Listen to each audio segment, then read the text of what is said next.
台南市环保局15日与永康国小合作举办食安战队游戏体验，让小朋友们化身英勇的食安战士，组队来挑战。好，防御，然后抽怪兽，你要去抽。桌游中的怪兽角色皆取材自历年食安盘查成果，例如让汤圆变粉红的色素怪兽、玫瑰红 B、假冒奶粉的奶粉怪兽3聚氢胺，以及让食物变 Q 弹的保水怪 Q 弹斜派、顺丁烯二酸等，以寓教于乐的方式推广食安教育。这个对学生来讲，尤其对国小端，他由生活体验课程里面去了解到说食品添加物的危害性，那也让孩子从桌游动手操作过程中去加深他的这种观念，可以落实在我们生活上。根据我们以往在相关查核的过程当中发现在食品里面厂商为了让这个东西变得更好吃，看起来更可口，那就有一些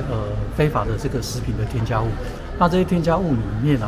那很多都是一些化学物品。那这些化学物品其实那它的名字看起来都很陌生。那这些便不太容易被民众或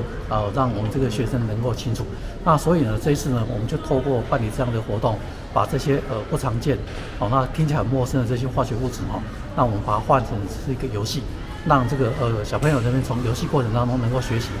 这些化学物品添加在食物当中对我们人体造成一个伤害，以及这些食品从哪里来，那我们怎么去预防它。透过桌游，让小朋友留意到容易被忽略的食安问题，有趣的内容也让玩过游戏的同学相当推荐。请你把你的角色卡放在你相对应的位置。很丰富又非常好玩，虽然我没有得名，不过虽然我没有宝石不是最多的，但是我觉得非常好玩，非常有趣，可以值得玩。食安战队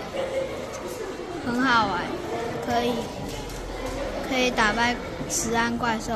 也可以收集宝石。食安桌游很好玩，可以培养团队精神。环保局表示，食安源头管理已逐步降低非法添加物的使用。这次的桌游更把过往查核成果化为贴近生活的教育素材，未来将搭配食安宣导活动，推广至更多学校及社区，希望全民都能轻松辨识食安风险，提升自我保护力，一起成为最强的食安守护队。食安战队在不在？台南新闻张硕维采访报道。